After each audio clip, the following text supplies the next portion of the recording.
the White House is set to release an executive order this week calling on federal agencies to review cryptocurrencies and study the potential creation of a U.S. digital dollar.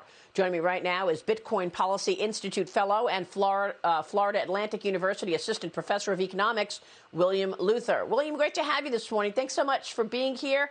What are you expecting from this executive order, and how do you think the market changes with these boundaries and regulatory frameworks in place? Well, I think the administration has been foreshadowing this executive order for some time now. I think it's pretty clear that they aren't interested in stamping out cryptocurrencies in general. They recognize the potential that cryptocurrencies like Bitcoin and Ethereum offer.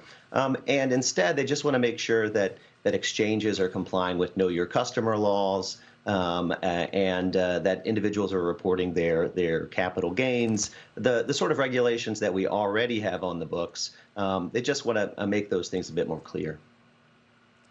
Yeah, we want to understand what the boundaries are. For example, what about using crypto in this situation today? Ukraine facing a 13th day of deadly attacks from Russia. Has crypto played a role? Well, it has, actually. So Ukraine has raised something around $60 million worth of cryptocurrency donations. So it's essentially crowdfunding its military efforts. And it's done that using cryptocurrencies like Bitcoin and Ethereum. And do you think that this gives us another window into usages here? I mean, William, where do you think this is going? Are you expecting a digital dollar? Well, absolutely. I think that, even just a few months ago, you would have folks talking about Bitcoin being useless, that there was nothing you could do with this, that its value was ultimately zero. I don't see how you can make those arguments today.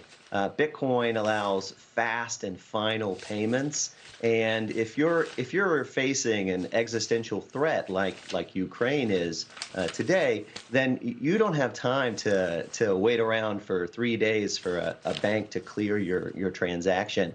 So today, it's very clear that these cryptocurrencies serve an important role in the global economy, and I think that we should expect not just a digital dollar, but digital national currencies more broadly as governments try to get in on the game here. Yeah, especially since Visa, MasterCard, and PayPal stopped doing business in Russia.